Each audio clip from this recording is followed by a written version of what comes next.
either continuing our campaign in Afghanistan, or if you're ready to pull us out. Well, no. Once again, discussions like this don't belong on the campaign floor. John McCain should have known that. John McCain is a punk-ass vet. He didn't fight the war like we did in Vietnam. We tried to free him, but when he got a chance to help us veterans get the benefits we needed to help us overcome the point of killing people, he turned his back on it and didn't pass a lot of legislation.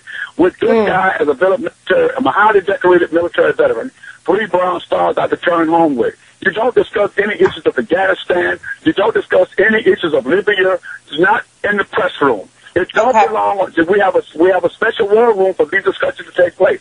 But in the meantime, all these discussions about what is going on overseas, where you have turned your back on the people in seas, which means in Alabama, North Carolina, Mississippi, Florida, Georgia. These people will be addressed through Jimmy McMillan. I'm a Republican now. The Red 2 Damn I Party is running with the Republican Party because we are getting all the young people to vote Republican because I'm here. Right now, all the old Republicans are scaring people. People don't want to vote Republican because they're scared to death. Because this is something that we are changing the Republican Party, which you just mentioned a moment ago about discussing Afghanistan. They just left the building. Did you hear them go out your front door? They're gone. When they knew I came in, they're out of here. Because this is what America wants, and America is going to get what they want. They want the Red 2 Damn I Party and Jimmy McMillan through the Republican Party to address Americans. And that is what we're going to do. Okay, sounds like a plan, Jimmy. I totally appreciate your passion. There are no jobs. People are being laid off right now as I speak. They are losing their homes to foreclosure. This is what America wants. America is going to get it. I dare anyone to try to challenge me in the Republican Party. I heard that a few running Nick Romney, Newt Gingrich. I heard about it. I feel sorry for them. They're about to run into a bombshell. The guy who's talking on issues that they can't touch. They don't even know how to address the issues in which I touch because I pay attention. And I'm coming to get them. America, we are here.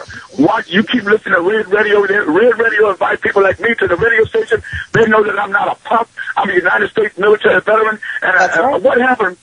The American people got punked. Vote for change when you vote for Barack Obama. The Democratic Party is using this young man because he's not smart enough to know that they want the people to vote democratically so they can continue the same corrupt habits they've always had. Now, wait a minute. This is the same party that controlled the Congress for 40 years.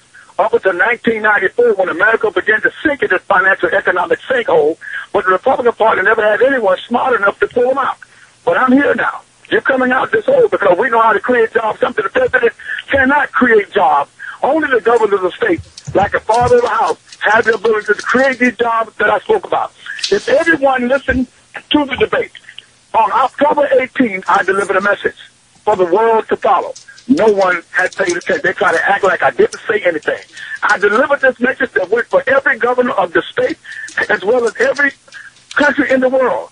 What they did in the Arab country, where they suspended the Constitution and they suspended the Parliament, what they don't know is when you suspend the Constitution and the Parliament, you can automatically reduce the prices and bring the prices down to 50. They reduce the cost of living. They don't know that. America is not equipped to send anyone to these nations to tell them how to get their country together because we failed. They all have failed. And if you just listen to Red Radio, you're not going to fail. You're going to be a step ahead of the game because I'm here now. Thank you. You're right about that. Listen, I wanted to ask you because I know that your main issue is, having a roof over folks' head and food on the table and money in your pocket. We do know that, but we have a complex nation, and of course we have some other issues. And I wanted to talk with you. I know that you're familiar, Mr. McMillan, with the incident that took place outside the Philadelphia polling place in 2008 when 2 members of the Black Panther Party intimidated some white voters. Now, Dr. Martin Luther King, Jimmy, he said, and I quote, "Injustice anywhere is a threat to justice everywhere." But recently, Attorney General Eric, and I agree with that, but recently Eric Holder, our Attorney General, he made the statement that white people can't be victims of racial injustice because they haven't suffered enough. Now, this comment seems to go against the teaching of Dr. King. So my question to you, sir, is do you agree with Attorney General Holder's statement or with Dr. King's statement? Well, that's a good question you asked me because there's always a bad apple in a bunch. I don't agree with I agree with the Constitution. I don't agree with anyone. Dr. King is not the only one who lives by the Constitution. We all do. I can't put another man before me.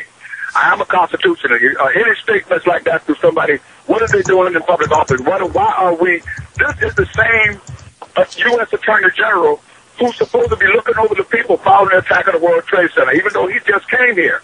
But the Attorney General before him, he should have made the corrections when he took that position. Because after the attack on the World Trade Center, they supposed to make sure the people were well supervised and the corruption on Wall Street should have never taken place. They are unqualified to lead, to be in any high level of position in this country. And so I can't make up excuses or talk for an idiot. So I don't touch them. I let the people decide. But when you speak of the constitutional right, we all believe in the Constitution. Someone asked me that says, okay, Mr. Miller, you're the first African American. I said, no, I'm not. I'm not African American. Well, you're the first black. No, I'm not black. Well, what are you? No, I'm Jimmy McMillan. Learn who you are before you come and tell me, try to put me in the category because you don't know who you are. I know who I am. So don't. But the conversation is not about me. We look at, like I said about Eric Holder. And we appreciate the thing that Dr. Martin Luther King said, which is constitutional, is what Dr. King was saying. But I say it in a different tone. You violate the constitutional rights of anyone, you got to deal with me. Now, I do believe in free speech as well. Now, don't get me wrong. I do believe in free speech. Some people don't like my liberal mouth, but I do believe in free speech. I'm walking the street, and they call it the N-word now, but I got to talk my tongue. I'm walking the street, and you call me a nigga. What's up, nigga? What's up, my nigga? What's going on? One of the things, I look at you, what was I thinking about before I heard you say that? I was waiting for you to say something stupid. That's why I heard it. Well, what were you thinking about before I heard you say that word? This is where the intelligence comes in at. All right, well, you're not going to bother me. You're not going to distract me. Don't let those words distract you. What the nation needs to focus on feeding the children, jobbing the children, housing the children, and clothing the children. That is a distraction, the kind of distraction we don't need anymore in this country and in America. I had some people to call me anti-Semitic because I investigated certain areas in the Jewish community. But what they don't know is Jew is not a race, and anti-Semitism is not the word you use when you talk about Jewish people. It's biased. I know this as an educator. They need to learn it. And only people who don't know that because they need to learn the definition of words. And not only that, any Jewish person who let that word come out their mouth, they're not Jewish because this is not what the Jewish people do. If the Bible says forgive those, then why are you letting something like somebody said about you? You're not Jewish. You focus on your religion. You open your mouth just like the blacks are doing, what Eric Holder say, and all these folks who are coming up against a well-intelligent person like myself.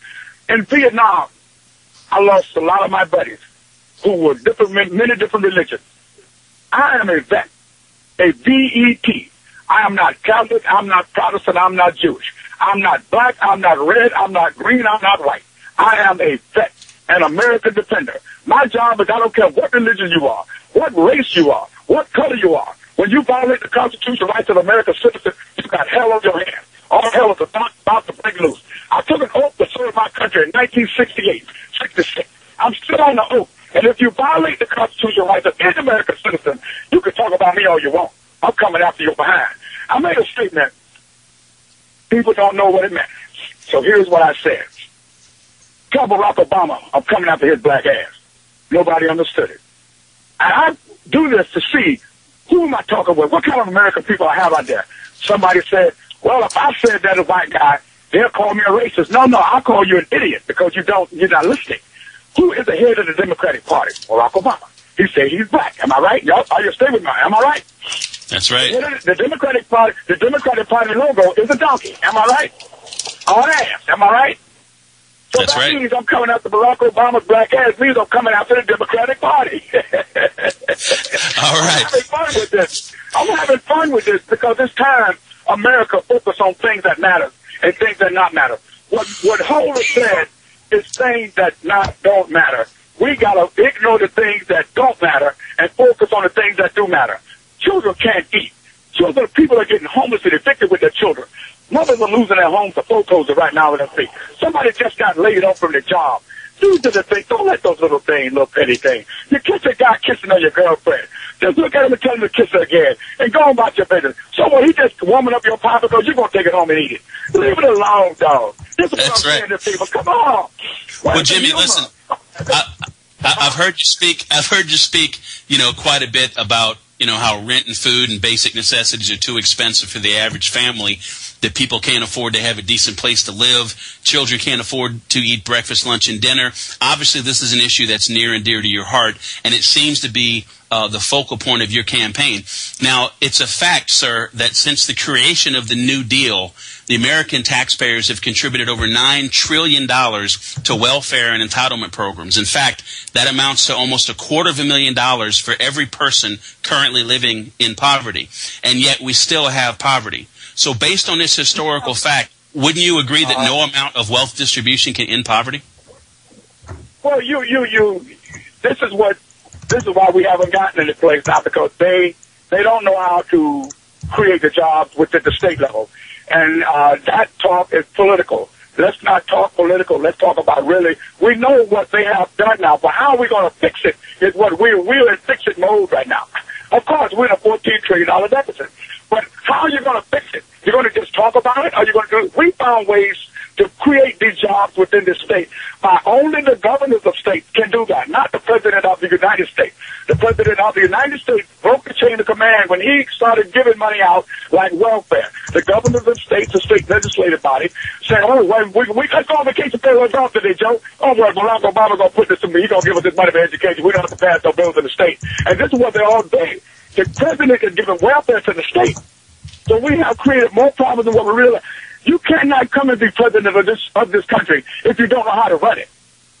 This is what we have right now, a bunch of public officials who have been elected by some of the most idiot people, and these are the old people of this country.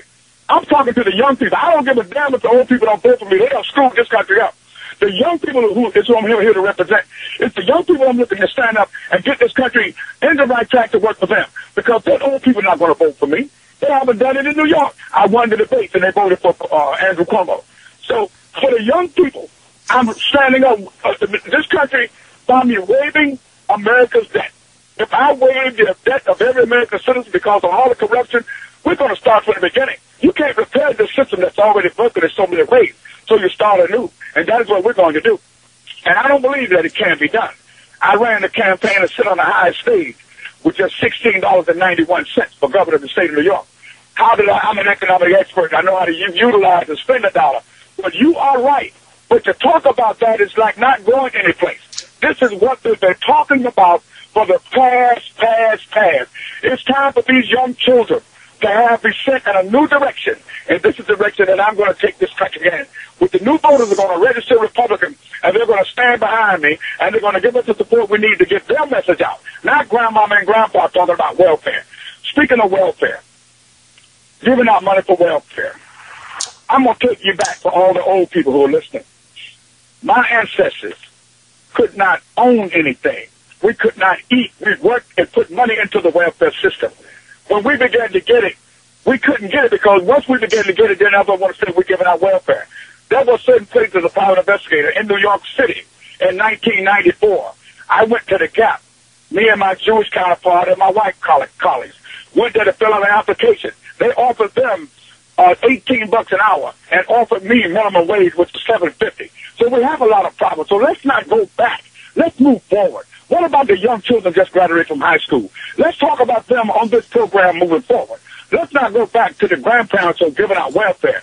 Once you start thinking and concern for the young people's future, watch how they turn into your program and they start listening. Right now, I don't want red radio to sound like the GGB radio or OSL radio. They're not talking but the same old rhetoric. They're talking loud and saying nothing. I want those young people to tune into your program because you will be addressing issues of their concern. And this is what nobody's doing now but the rent is too damn high party through Jimmy McMillan, who's a Republican running for president of the United States. The young people who just graduated from high school, who just graduated from college, where are we going to take them? Us talking about welfare and the deficit and calling numbers and figures and percentages, it's not going to help them buy a home. It's not going to help them pay off this college tuition. We didn't have college tuition in the younger days when I was coming up. Once we got there, we pulled up a ladder, now we make it a young